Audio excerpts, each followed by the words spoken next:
Hello বন্ধুরা, আমরা যখন পাওয়ার পয়েন্ট প্রেজেন্টেশন দিয়ে থাকি, প্রেজেন্টেশনের মাঝ পর্যায়ে যদি বিচারক আমাদেরকে আবার বলে যে তোমার ইন্ট্রোডাকশন পার্টটা দেখি, তখন আমরা সাধারণত কিবোর্ড দিয়ে বা মাউস দিয়ে ক্লিক করে করে আমরা স্লাইড চেঞ্জ করে থাকি। এই জিনিসটা খুবই অফওয়ার্ড লাগে।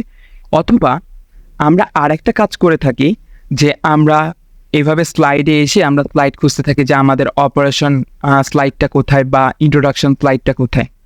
তো বিচারক যদি এখন আমাদেরকে প্রেজেন্টেশন চলাকালীন বলে যে তোমার অপারেশন স্লাইডটা দেখি একবার বা ইন্ট্রোডাকশন স্লাইডটা দেখি, যে আমরা যখন স্লাইডগুলো তৈরি করি তখন আমরা ইন্ট্রোডাকশন কত নম্বর স্লাইডে আছে এবং অপারেশন আমার কত নম্বর স্লাইডে আছে তা আমাদের মোটামুটি জানা হয়ে যায়। এখন আমরা কি করতে পারি, আমরা যদি বিচারক বলে তোমার অপারেশন পার্টটা একটু দেখি, তো আমরা 9 এন্টার, অপারেশন স্লাইডটা চলে আসছে।